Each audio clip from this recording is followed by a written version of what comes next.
Good day, Internet. Good day, Internet. Good day, Internet. Good day, Internet. Good day, Internet. This is DTNS Live for Wednesday, January 8th, 2025 from the Las Vegas Convention Center, which happens to also be in Las Vegas, Nevada. I'm Tom Merritt. And also from Las Vegas, I'm Robb Dunewood.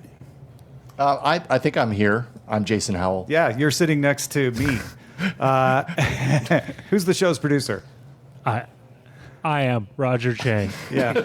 There's also Amos, who's also the show's producer, and Robert Heron, home theater and TV calibration expert. Welcome back. Yeah, good to see you guys Good in to person. see you. In the city of sin. Who brought us this fine show today, Rob? Daily Tech News Show is live. It's made possible by its listeners thanks to all of you, including Mike Akins, Norm Fazikis, Chris Allen, and our new patrons, Nicholas, Paul, that Brian guy, Eric, Ian, Douglas, and Ryan. Oh, my God. What a batch. CES brings them in. This is DTNS Live, the show where we discuss the tech news to help us all get a better understanding of what's going on. We are doing it, as we may have mentioned, live from the Consumer Electronics Show, where Rob and Amos and I have lived most of our lives now. Pretty much. Jason, you just got in yesterday, years. right? Yeah, it's been a number of years since I've been to Consumer Electronics Show. This When's is the my last first. time you were here? God, when was it? I mean, it must have been like 2017, 2018 would be my guess. Oh, wow. So it's been a while. Yeah, I'm super out of the habit. I came in yesterday afternoon. You're like, what's this AI? Yes. I'm trying to think of what was the big keyword that was floating around in 2017. 3D TVs? Yeah, maybe. Yeah, maybe. I don't know. Possibly. Robert, you got in this morning, and you're leaving tonight. Yes. You know how to do it. In and out, baby. That's fantastic. I may way to change our go. plans for next year, though. Yeah, you guys are having a good get-together later on today, and that's something I will unfortunately miss. Yeah, that's a good reminder. If you are watching or listening live, or if you're listening to this before 6 p.m. Pacific time, and you can make it over to Resorts World in Las Vegas, Rob and Amos and I and a bunch of other folks, KT Data, I know Allison Sheridan's going to try to get there a little later, and a bunch of listeners, I think Missoula is going to be there. We are all going to gather at the famous food court there for a little DTNS meetup. So I know it's a kind of impromptu, but do come and join us if you hear this in time and you can. We're just going to go to that famous food court in Resort World and hang out and chat. All right, let's get into some news. Thanks to Motang for posting this on our subreddit. In order to comply with the European Union's antitrust order against Facebook Marketplace, Meta is offering to publish listings from competitor eBay in Facebook Marketplace. It will test the idea in France, Germany, and interestingly in the US, which, Rob, correct me if I'm wrong, is not a part of the European Union? I don't think so. No, I don't think so either. But they're going to try it there anyway. Where it is being tested, it will let users browse listings from eBay directly on Facebook Marketplace while completing their transaction over on eBay. In an investor presentation, NVIDIA CEO Jensen Huang said MediaTek might bring the ARM-based CPU inside the project to market on its own. But he also hinted that NVIDIA might have a CPU strategy of its own, saying, obviously, we have plans. MediaTek is up to stuff. They're in a lot of things. And NVIDIA clearly is like, I don't know. You want us to make some chips, investors? You tell us. According to ET News, Samsung Electronics Vice Chair Han Jonghee has confirmed that the company's AI subscription club will soon roll out to both Galaxy phones and the upcoming Bali AI robot. If you don't know, that subscription plan already works for home appliances, gives you access to advanced AI features, as well as some lower costs on repairs and maintenance fees. It is only available in Korea, but that might change, and we might hear more at Unpacked on January 22nd. The Shack is back, baby. El Salvador's Unicorn Group is trying to revive the Radio Shack brand it bought in 2023, starting with a line of 500 product offerings across 17 different electronics categories. Sadly, they are not bringing back the Realistic brand yet. Ah, man. Got to bring Tandy back, too. Valve announced that ahead of Legion Go S shipping, we will be shipping a beta of Steam OS. These are their words, which should improve the experience on other handhelds, and users can download and test this themselves. In other words, you don't have to wait for the Legion Go in May to run a legit copy of SteamOS on another handheld without having to use a fork like Bazite or something, or jumping through other hoops. The beta is expected in March, according to The Verge. Honda showed us its Honda Zero EVs, the Zero SUV and Zero Saloon. The EVs will go into production in 2026, starting with the SUV. Both cars will run Honda's new car operating system, SMO OS, named after the robot. It will support level 3 automated driving, where drivers will not need to pay attention to the road in optimum conditions. I don't think they do that now, even if it's not. now you'll be allowed to. Exactly. I'm a very mean person, Jason. Why? Because you just sprinted the entire length of Las Vegas to get here, and now I'm going to make you go first. No, it's okay. No, you're not the mean person. I'm the mean person for making any of you stress out. Since I got in so late, like y'all have like a couple of days on me. You've got your like early CES kinks out of the way. I'm like cramming it all into 24 hours, so I apologize. No apology necessary. But I like what you wanted to talk about. Tell folks about the thing that you just saw. Yeah, so I went to the Vasco booth, and they create kind of single-purpose technology devices. Handheld devices, kind of look like a smartphone. There is another version of it that is just kind of like an earbud style. But, similar to a smartphone, maybe a little bit slimmer, maybe a little bit more durable. But it's all about translation. Like its sole purpose is translation. And, there's a SIM that comes with the device when you buy it. I can't, off the top of my head, remember the price on these things. But once you buy the device, the SIM is activated. The translation happens in the cloud. It's all kind of AI driven for the most part, though the company's been around longer than this kind of current moment that we're seeing in AI. And it's just this really kind of elegant on-device communication layer. So I could, set it to say, my language is English, your language is Portuguese. What's interesting about this, and it supports a number of different languages, of course, and different models paired up with the languages. One thing they said was, this model might be good for English to Polish, but this model might be better for Polish to English. And so we're constantly evolving and picking the right model for the right task. But I think what's really interesting about this device is you can do voice cloning on it. So I can, read this short, like 20-second thing, and which, by the way, is a disclaimer when you read it. It's basically like, I absolve Vasco of blah, blah, blah, blah, blah, is the training information. Yeah. So I was like, that's really smart. And then it learns the timbre of my voice, learns the tonality of my voice. And then when the translation happens, so if I'm translating into Italian, it's my voice, but in Italian, and not just like dorky American Jason voice in Italian. It kind of adds a little bit of the localized flair as well, so it sounds a little bit more natural on the receiving end. And it was really impressive. I got to say, it was very interesting. How was the lag in the real time for you? So the lag, so this device is called the Q1. It's the Vasco Translator Q1. It's not out yet. Still kind of finalizing development. So I think they said, sometime the first half of this year that it should release. I did notice some lag. It definitely had a little bit of that latency between sending the signal to the cloud. It's kind of disappointing that it doesn't happen on the device more than relying on the cloud. There was definitely lag, but he was kind of assuring me that that's a result of kind of the early prototype version of it, or also just the fact that we're in a very challenging environment at CS, which is everybody's excuse, but there you go. I tried out a competitor to Vasco on Sunday at Unveiled called Time Kettle. Okay. Have you heard about that? I've heard the name. I've not checked it out. It's fairly similar in the implementation. You have an ear device. They were saying you need their hardware because there's some processing that makes sure that it can understand what you're saying very well. Okay. That they do on device with their chip. I'm just passing along why they say you need to buy their device, but they say they've got some proprietary stuff going on, and it also makes it easier for the person to hear what's being translated. The lag for me was maybe 1 or 2 seconds. It wasn't bad, but it was like I would say something, let's say I said something really short, like, how are you? Beat.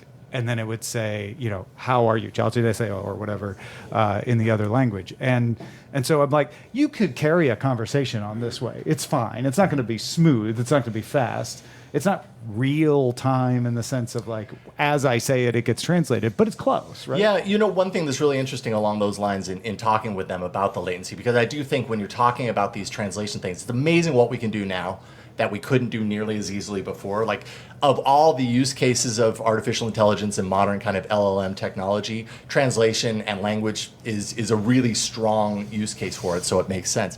One thing that they pointed out to me is, different languages have different, like, this is probably obvious to hear me say this, but have different structures of a sentence. Oh, right, yeah. And you don't really know what a sentence is until you hit that endpoint, until you hit that period or that punctuation or whatever. And then the device can take that thing you said and reorient it into the way that it needs to go into the other language. So this idea that like translation is going to be real time, probably, and I mean, from that perspective, probably isn't going to happen the way we might expect it to, because we'll always need to wait for at least the end of that sentence. Yeah. And there's always going to be a little bit of lag time for that. I've been learning Korean, and one of the things they say is you have to wait until they finish talking to know what they mean. Yes. Because okay. the That's verbs, perfect. the verbs are at the end of Korean sentences. Same for Japanese. Interesting. And so, in English, we could say "I am going," and you'd be like, "Okay, I almost know what he's saying. I just don't know where he's going." Mm-hmm. But in Japanese or Korean, it would be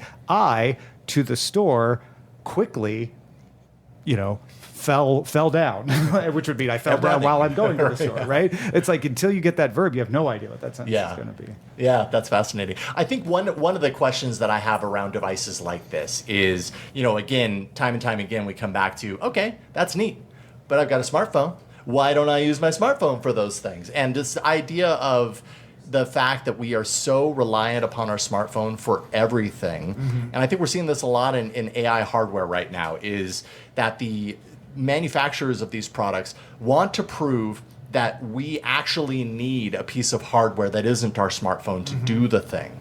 And, there is something to be said, like when I checked out the translator, and the ease of use of just picking it up, it has a single purpose use. I just pick it up, I hit the button, and I go for that specific use case. I get it there. Something like like a Rabbit R1, which is often the punching bag or whatever. It's a little bit more loosey goosey for me to understand that. But with this, I get it. Multi-purpose devices are never as good as single-purpose devices.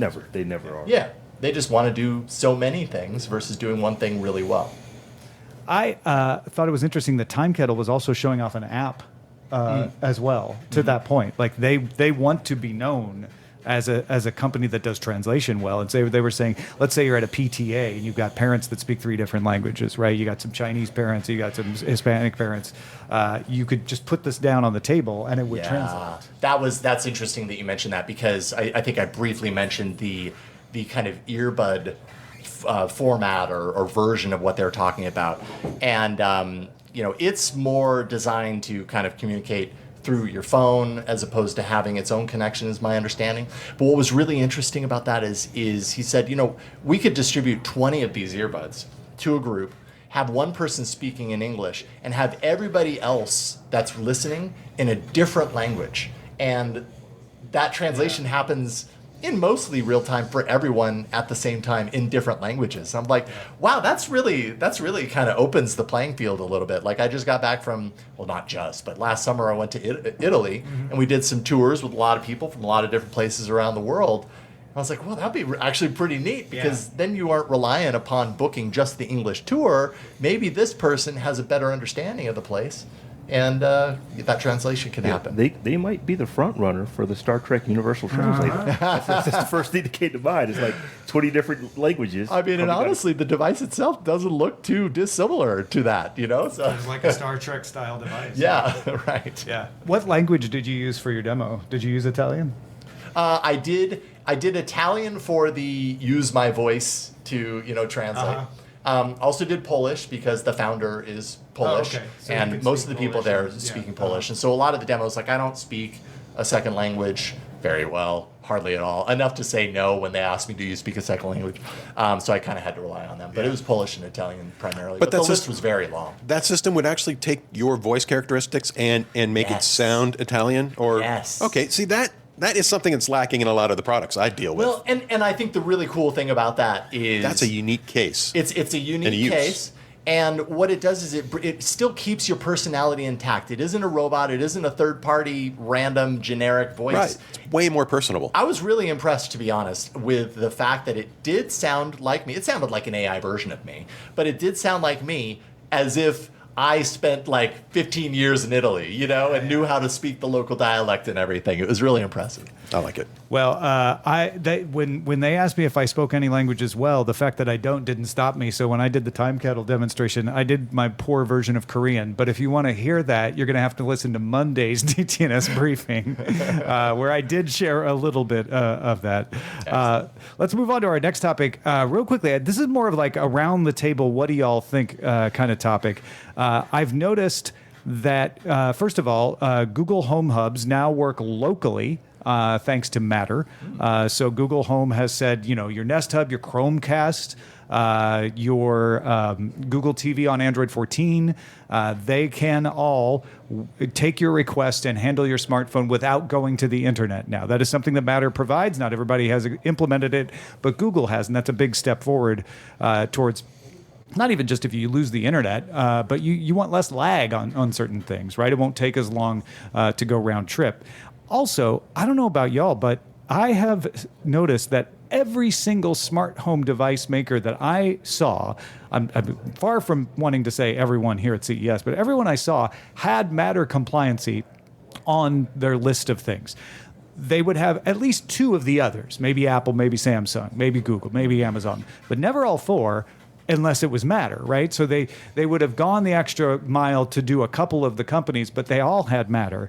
I know Matter is becoming a bit of a punching bag because it's been so slow to roll out, but I argued in the DTNS briefing today that I think it's like Bluetooth and USB. We forget how long it took for those to actually roll out. In fact, I'm glad Robert Heron's on the show today because I feel like one of the milestones with USB adoption was when they did the thumb drives, and you were the first person to ever give me a thumb drive. You filed a story from Comdex. Man, that gives me a Comdex. huge flashback on that. And how big of a deal that was to have such a true, like, what is it, a critical use or something that was like a cornerstone of what you could do with it, and then it was practical, useful, and it kind of opened the door from that point for any other device, and to give people a reason to actually use that port more than ever before. Yeah. So I think we should far from give up on Matter. We should look at this and know that like there is a overwhelming building up of devices that support it. We have the big tech companies on board, and they are starting to do things like local control. So am I crazy, Rob? If what we're seeing on the floor is telling us anything, when you're walking, two things you see. Now with AI, and now with Matter. Matter matters. Matter matters. We are absolutely seeing it everywhere. So as you said, it's taken a while to get there, but maybe it is now about to get to where it's going to really be a thing. And it might still have a companies. little while to go, but it's going in the right direction, right? I'd rather not be locked into one ecosystem for any of this stuff. So it's nice to have a semi-open standard or a standard that more manufacturers are supporting. Interoperable, right? Yeah. Right. Yeah. Because I love to pick and choose devices. And going back to the USB analogy, it's kind of very similar. It's like, hey, it plugs in, it works. You know it will. And it'd be nice to have that across the board for more of especially the home kit / usage. Me personally, I am an Android and Google person for the most part, but there are things that I have in my house that aren't that. So if they can all talk to each other, it kind of makes me not have to go out and buy new stuff just because, I just got this new thing that doesn't talk to this old thing, so I either need to replace the old thing or I need to get a newer new thing that actually talks to both things. So I'm all for Matter being the standard or the de facto standard if it kind of can become that, and being interoperable, between multiple devices. I don't. Jason, have you noticed that in any of the stuff you've seen, or have you seen enough smart devices to be able to tell? Well, I mean, since I've been here at CES, I honestly haven't spent much time with smart devices. Gotcha. This morning has been focused on kind of the AI stuff and that's and some smartwatches and everything. So I haven't seen it there, but I think I'm looking forward to going out and checking out what you're talking about on a deeper level, because I think it is important when you're talking about smartphone ecosystem for all of these devices to speak the same language, at least for the consumer. Maybe the manufacturers aren't keen to that, or although it kind of seems like they're coming around, or they recognize that we need that, because just because I have a Google Home in my device doesn't mean that I want the other things that tap into that made by Google. Right. I want to be able to spread out. You might see something, you're like, I'd really like that. Oh, it doesn't say made by Google, but it's Matter. Yes, Great. Exactly. Yeah. Exactly. No, I think we are. I think we are slowly gaining momentum towards that, and I think. Yeah, I'd agree. I think Matter is probably an unsung star of the show at CES. I saw a few people writing that up. I think PC World did, a few other folks. But I'm looking forward. There's a German Matter blog that has documented all of the Matter innovations that have been shown off at CES 2025, and that'll give you a good overview of everything that is here. You know, there's a touchscreen panel that replaces your light switch. Zigbee sensors now have Thread, which is the communication protocol for Matter. We talked earlier this week about the certification, so that if you certify for Matter, you're automatically certified for works with Google or Apple that's coming. EcoFlow even doing Matter on its energy management. So Govee, LG, it does feel like we're getting some momentum. And how long has smart home been a thing at CES? That's a good question. A really, really long time. But I think this is the power of what is happening with Matter, is that now you start to look along the show floor and you see all these different devices, and it starts to make sense from a cohesive perspective without having to be isolated and siloed. Yeah. And that's really powerful for a true smart home where every bit and piece is automated, or smart in air quotes, like that. That's needed, in my opinion. Yeah, agreed. Yeah.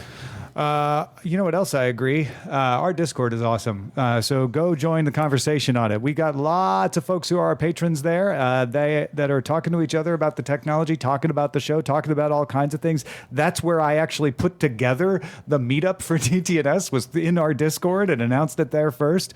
So if you want to join the conversations there, link your Patreon account or become a patron. Patreon.com/DTNS.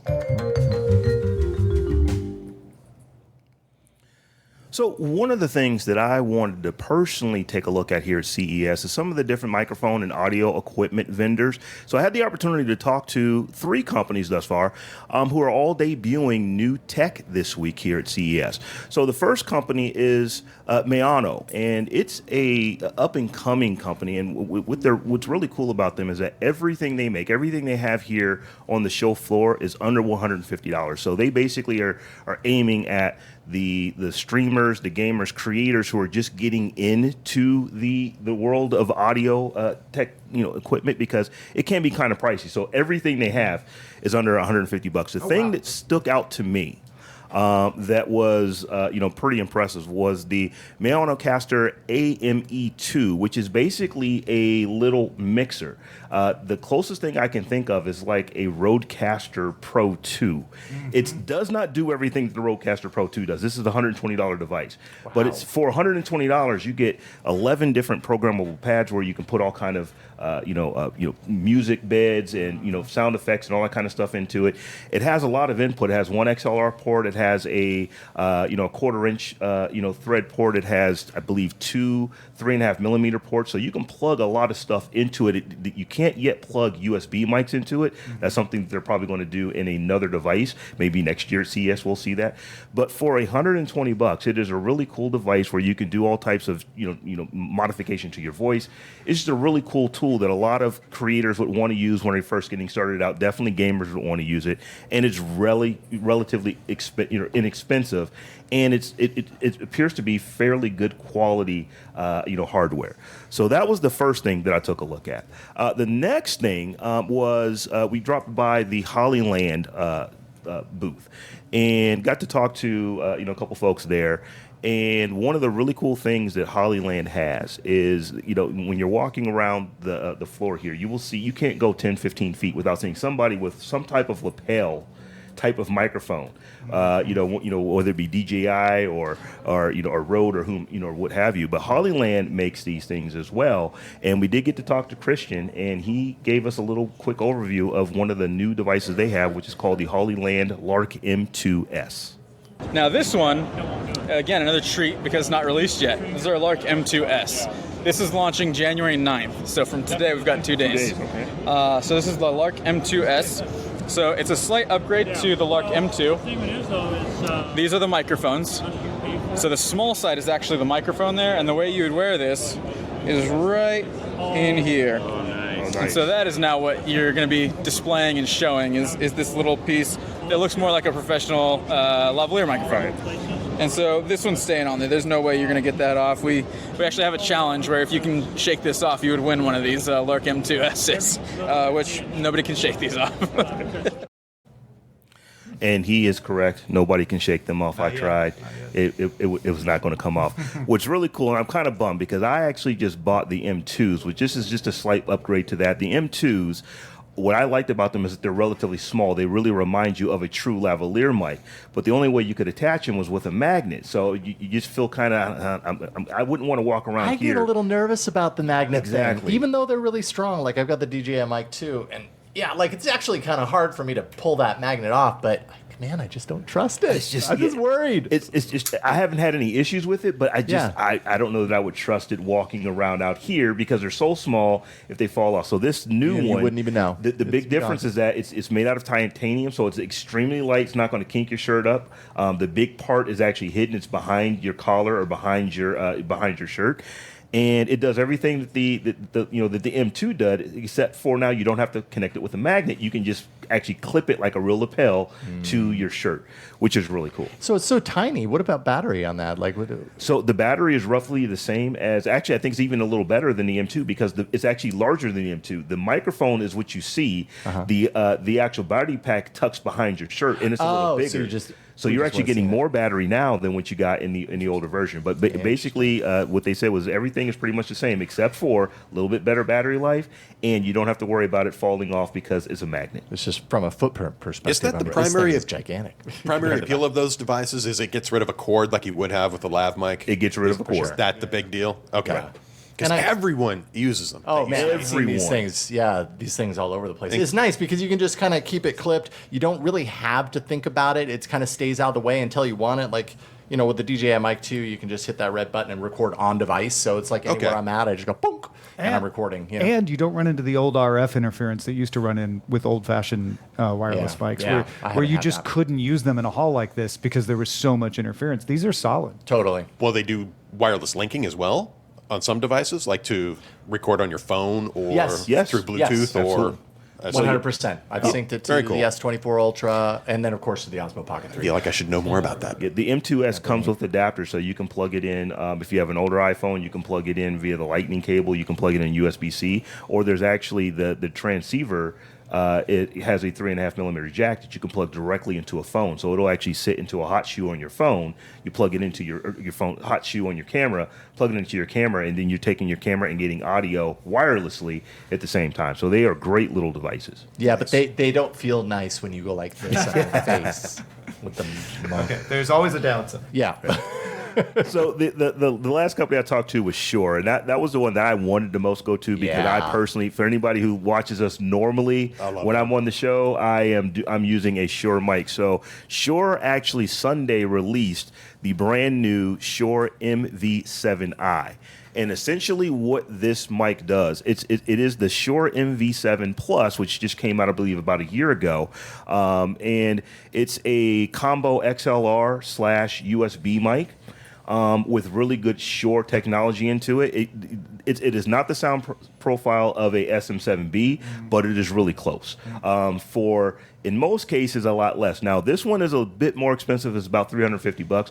But the reason it's a bit more expensive is because in addition to it being a really good mic, it is also an interface. So you can plug one other mic into it. So this solves a problem for live streamers who are out in the field. It solves a problem for people who are doing stuff on remote where you don't want to have to carry a mixer with you to plug multiple microphones in. You can actually take any mic that has a XLR output or a 3.5 millimeter jack that can come out of it, and you can just plug it into this mic, and you now can use the actual mic as a interface for another mic, and then control everything multi-channel into the software that you would be using if you're plugged into a laptop or something like that. So it is a really, really cool device, and I personally see use cases for it because there are times when you want to I don't want to take a bucket load of equipment. Right. Like if you were to just look, you're seeing us look all nice on camera, but Amos drug in about 7,000 pounds of equipment to make us all look nice on camera. This MV7i, you literally just have one microphone, another microphone plugged into it, and Tom and I could be sitting here doing this without any of the additional equipment, less the camera, which is really, really cool. And I'm assuming that records onto a stereo recording, each mic on its own channel. Is that right? Well, you can do both. You can record onto one channel. You can have it mixed or separate. You can have it mixed. Nice. And it's not just plugging another mic in. You can plug in, like if you have a keyboard, if you're singing, you want to plug your keyboard in.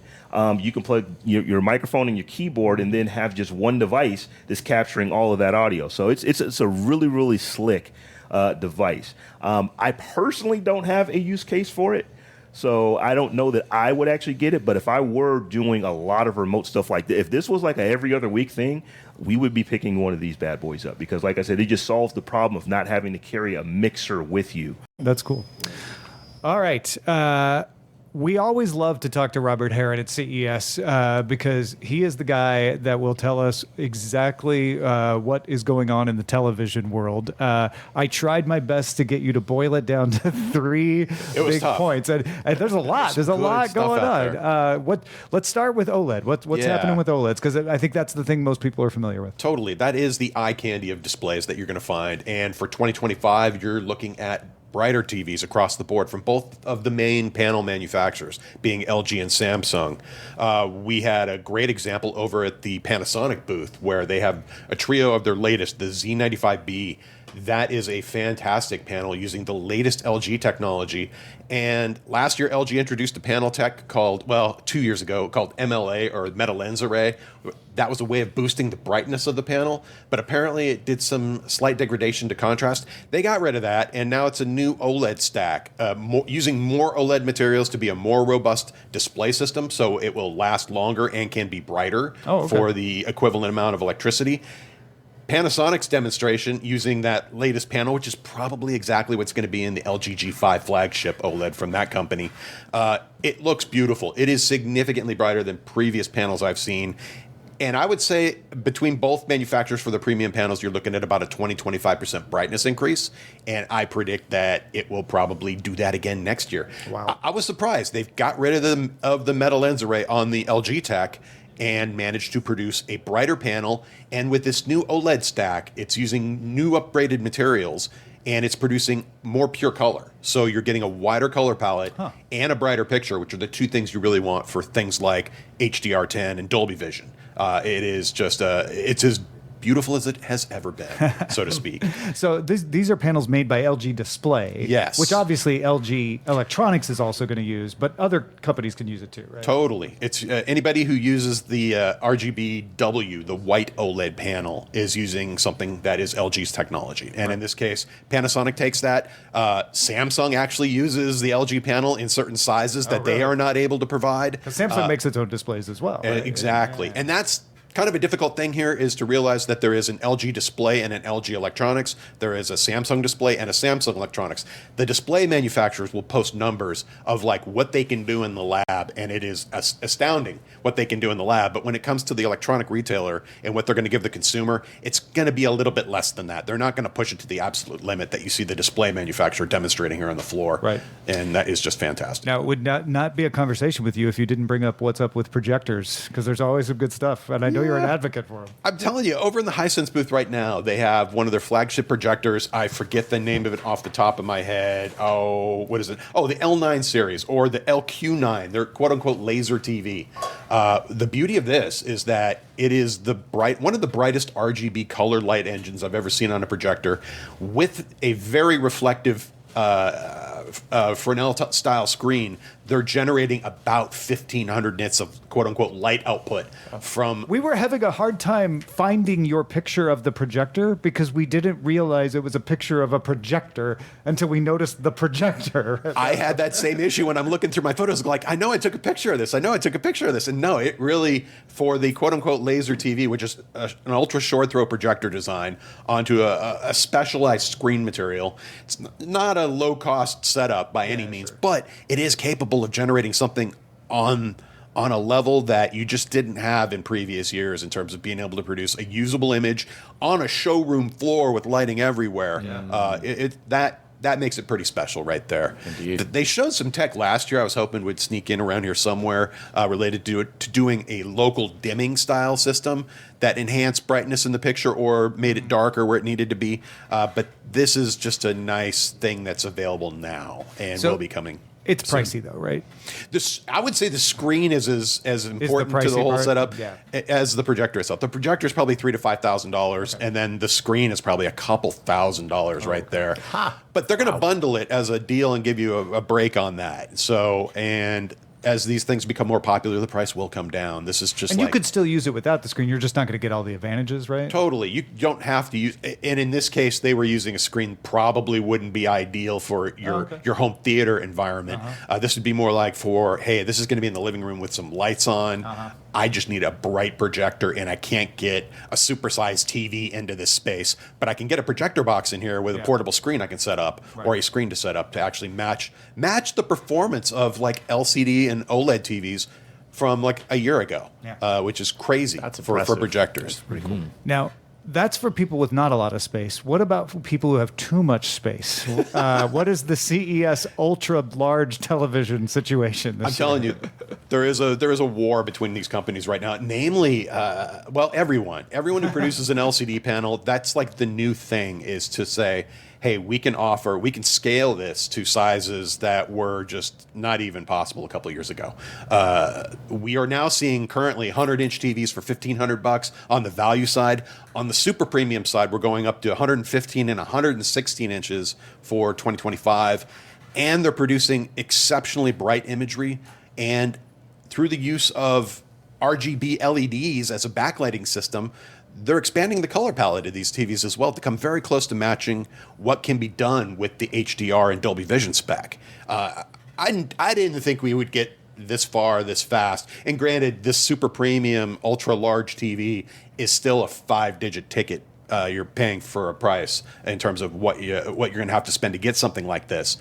But it's available, or it will be soon available. And Hisense had shown off their 110 UX last year. Now it's the 115 in reference to the screen size diagonally.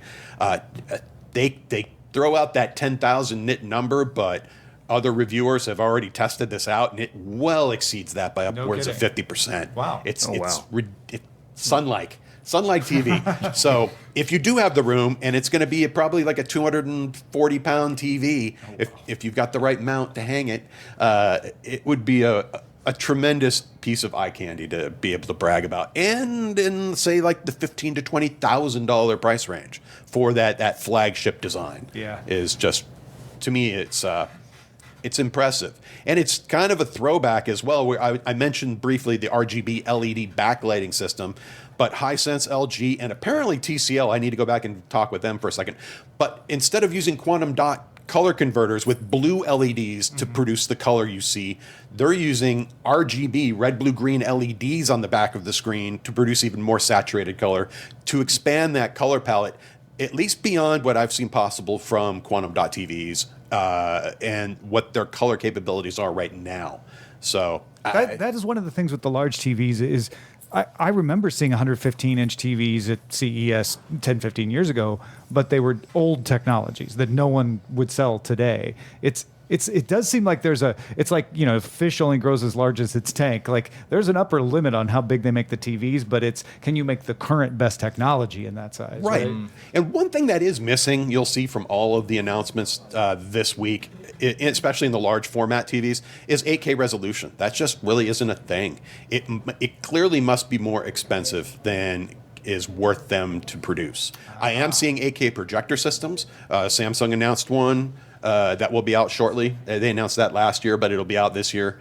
Same with Hisense also showed one off as well. But currently, if you wanted 8K resolution, real 8K, you would have to go with something like JVC's NZ9 projector. And for TVs, we also don't have 8K content. No. Really. Right. Whereas 8K monitors, you see those all the time because we've got video games that can take advantage video of it. game technology, so you don't need the giant monitor. You need the thing that's probably a little curved right there in front of you. Right. And that's where the video, but for large, super large screens, it's nice to have that pixel density to make a more seamless looking picture if you get up close, but that requires some significant video processing to make that look right. And that's one area where you'd see companies like Samsung and LG in particular catching up to what Sony's been doing for a while now in terms of having effective video processing, like world class in terms of how you can take that older content or lower resolution content like 720p or 1080i and scale that up to the crazy pixel count you get with 8K. Especially with all of the generative models we have that can do upscaling really well. Yeah.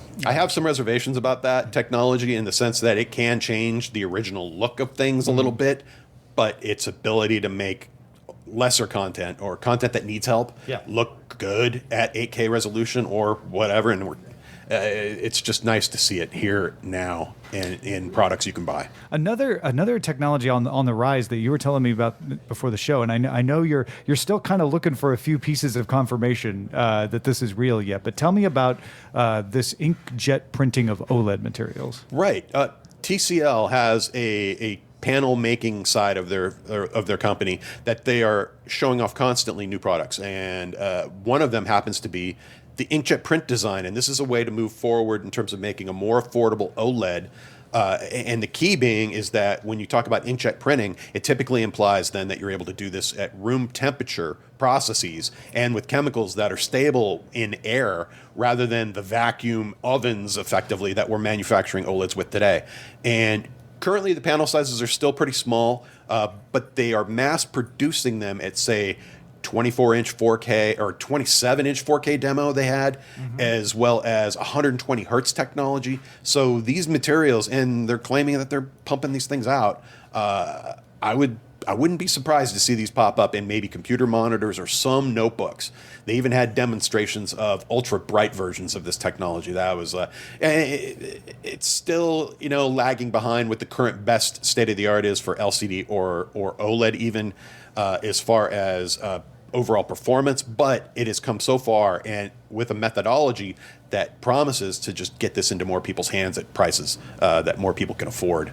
Is really the big and interest. it's not ink, right? No, it's just using the jets. It's using that same technology though to precisely place red, blue, green materials, and what better way to do it if you can, especially if it doesn't require, if it can improve your yields, you can do it cheaper, and you can use chemicals that are stable in a less restrictive environment.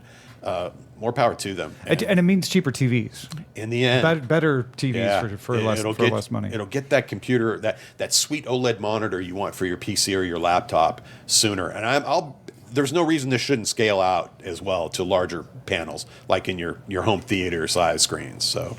Now, I saw Mo in our YouTube chat was wanting you to talk about Hisense. I know you talked about the big Hisense TV, but I know there's a lot of fans of Hisense because that's the model they see on the shelf at the Walmart or Best Buy. How are they doing in what is new for them for people who are just like, I'm not going to pay $10,000 for a TV. I just want something good. Well, they currently have like the record you can buy that 110UX. Granted, that's $15,000, but it is the 10K or the 10,000 nit TV you can buy today, and it's just going to get better from there. What I'm really looking forward to is seeing like their new 8 series that's coming up, and even more so is their 7 series, which is even a better value, that's providing just levels of performance that really you had to pay a small fortune for a couple of years ago. And that is one of the areas I am most interested in. And it's this RGB backlighting system.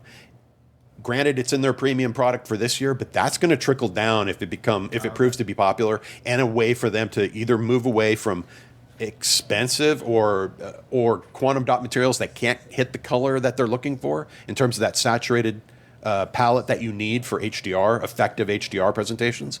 And that's something I want to see move forward and make its way into more products. I can't wait to see next year if that actually makes its way out of the super premium and into maybe a step down, like the 8 series, their performance value line, or that 7 series where it's just like, that'll be a while before it hits that. But that's where I'm looking at for that company right now. Right. And they're a wonderful company just in terms of how I've watched them over the years. They are constantly refining what they do. They pay attention to how they build things. They are very critical about color quality, and they listen to feedback. And I have no complaints about any of that, and it's fun to... High praise for Hisense. Yeah, yeah. I was just going to make a smart comment about 16K and wondering when we're going to see that. Any clues on 16K? Is there actually a 16K? Well, we have a cable for it now. Yeah. In the sense that the new HDMI 2.2 spec right. is available, and the cables are currently. You can go into their booth and check them out right now. Yeah, So you're saying there's a chance. they're ready with the cabling and the signaling, and I don't know if the test boxes are ready yet, but they'll have them ready. Start shooting your video in 16K. Just Well, I'm actually interested in the inkjet printing. But do you think they could actually take it back even further and go to dot matrix printing? Oh yeah, $300. quantum Okay. dot matrix. The e-ink stuff here is actually another side of it. I didn't even get into it, but you can even go over to the TCL booth. But some of that is just fascinating. No, Shannon talked a little bit about that. Yeah, It is. Yeah, there's some really interesting. There's stuff. efficiencies there, and there's a certain pleasure. It's very paper-like, and it's easy on the eyes to look at those displays, especially when it comes to text. Yeah. And there's something there, or a phone that could last like a couple of weeks between charges. I don't know. I'm wishful thinking now, but All right, let's take a moment and find out what you all have been interested in, and check out our mailbag. Andre writes, those augmented reality glasses seem amazing. We were talking about X-Real and ones like that. I'm a digital nomad, and the idea of having a pair of glasses, a keyboard, and something the size of a Mac Mini seems convenient. I wonder how video calls would work.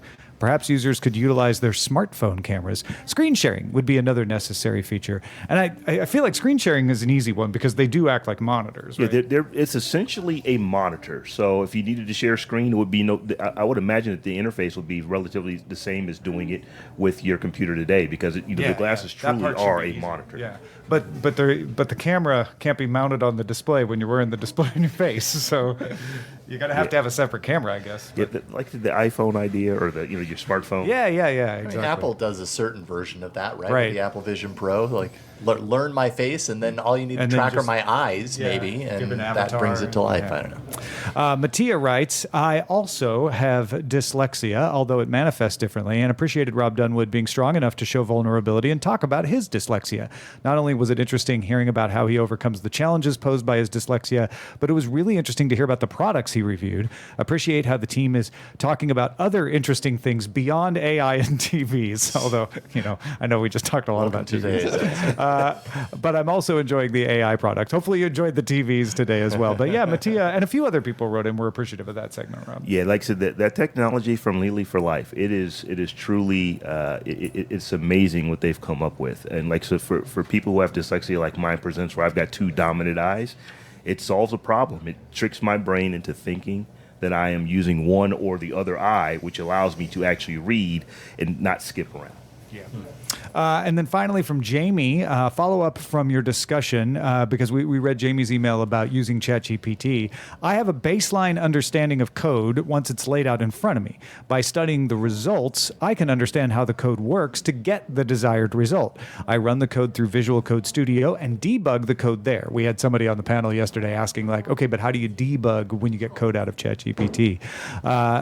If I have trouble understanding the error, I can paste the error code directly into ChatGPT, and it helps me determine the issue. Sometimes it has trouble, but I eventually get there, and it helps me rewrite the code. It's a slow process, but it works for my workflow, and loved the discussion. Thank you, Jamie. Yeah, that's actually pretty cool. Yeah, good stuff. Well, folks, we are not done at CES. There's still CES to go, but that's getting close to doing it for today. Big thanks to Jason Howell for being here.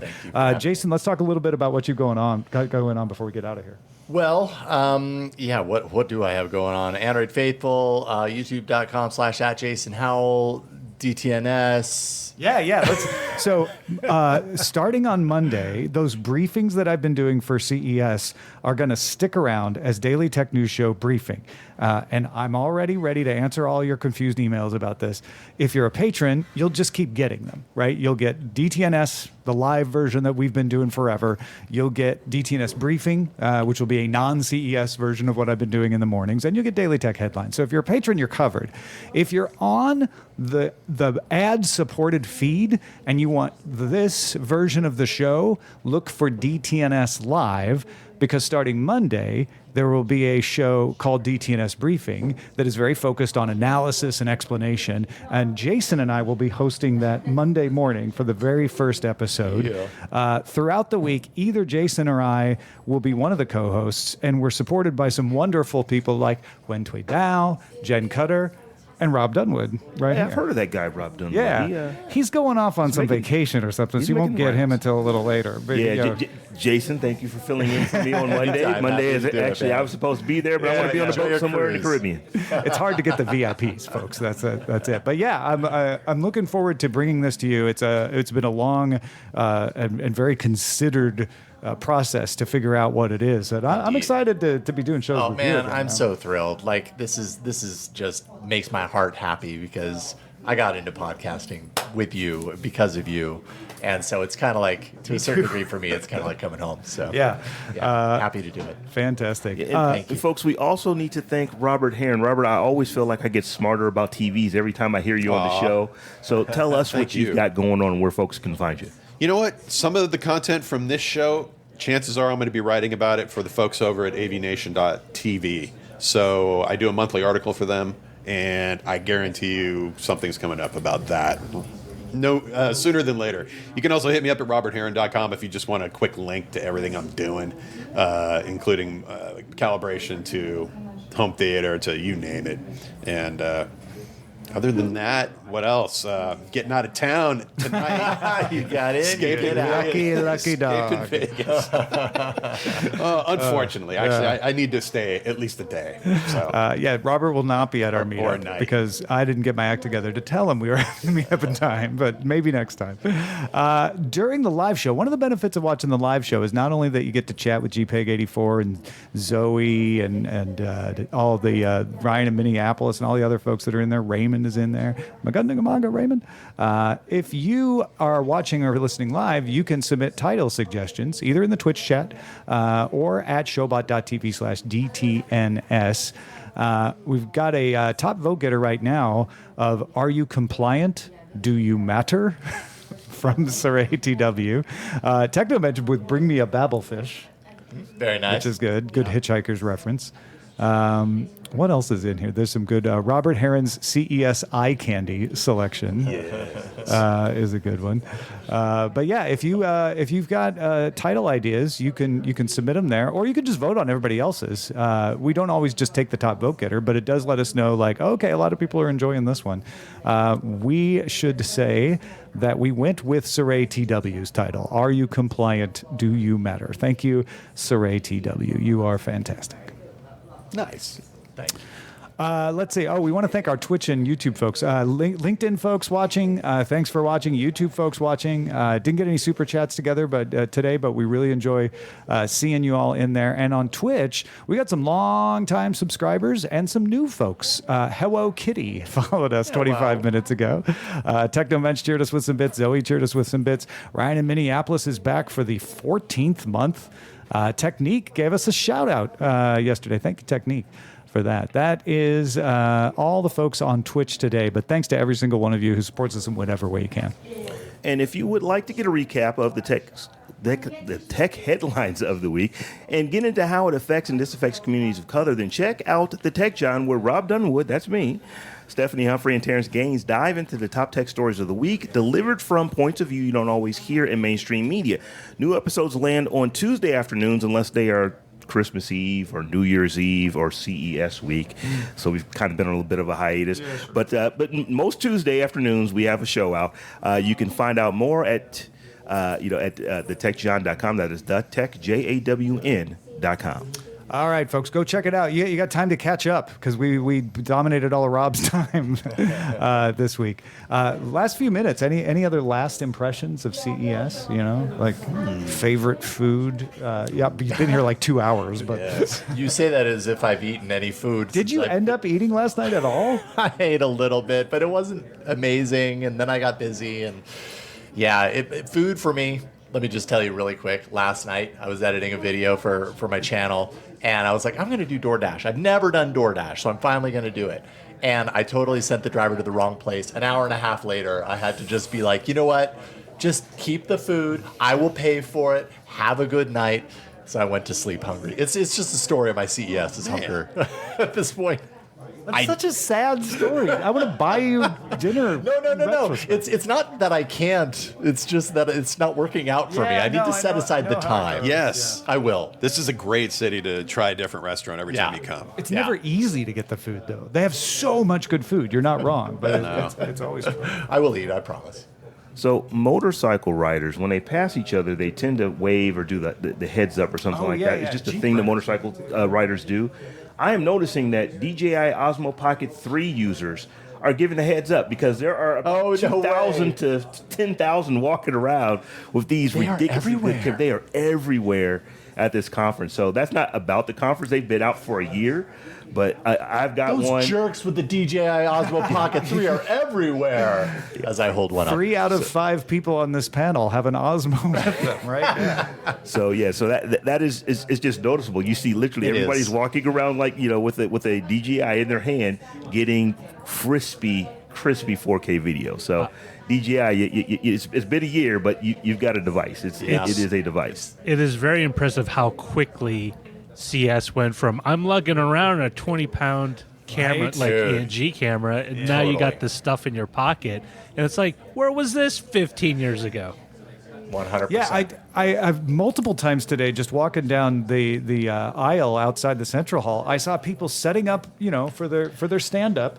And I'm looking around. I'm like, where's the camera? And in at least one case, they had it in their hand. They were just going to use the Osmo and shoot themselves. But in another case, it was somebody with another tiny little camera there. It's just, It's so impressive that this is the future of newscasting, for better or for worse. It's going to be some guy or gal or a group of people with these things in their pocket, standing at the strip mall that just caught on fire. It's just like. Hey now. Oh, I kept meaning to mention this throughout the show and kept getting distracted. If you're wondering where Sarah Lane is today, she's fine. She is fine. I know that Roger and Sarah and I all live in Los Angeles, and there's really bad fires there. Sarah is doing fine. She lost power and wasn't able to get a connection that was good enough to be able to stream today. But we're sorry that she couldn't make it. But don't worry about Sarah. She's okay. Good to hear. Yeah. Worry about Roger. Roger, you okay? I haven't got my evacuation order yet, so hopefully it doesn't come around. Neither has my wife, who is still in Los Angeles. We had a fire get within 2 miles today. I think they got that one down. So, yeah, it's no joke, man. This has been a very stressful couple of 24 hours for everyone in Los Angeles. So, sorry to hear that. Yeah. I wish everyone. I didn't want to travels. bring us down at the end of the show, though. So somebody say something fun. I'm about to go see the latest and greatest from Samsung. They do that every year. They do this thing called the Innovation Room, where they show off some forward-looking technologies or stuff and they bring in the people responsible for it, and they do give a presentation. And it's a great way to see the best of what's coming out this year, but also a good look at what they're focused on for the upcoming holidays and the following CES. Yeah, and Samsung's right there. I'm looking at it. Yeah. The booth. It's right behind us. I'll say, Jason, if you're still hungry and you want to treat yourself, definitely hit up the buffet at the Wynn or the Encore. It's really, really overtly luxurious, but it's like, this is what people mean when you splurge in Vegas. That's like an object lesson. Yeah, buffet is not the thing that I jump to when I think splurge, but it's a good buffet. No. Like when you have a buffet with, I know, Robb Dunewood, you can't eat it, but just crab legs, just like the size of like a baseball mitt. Just with the ball bats.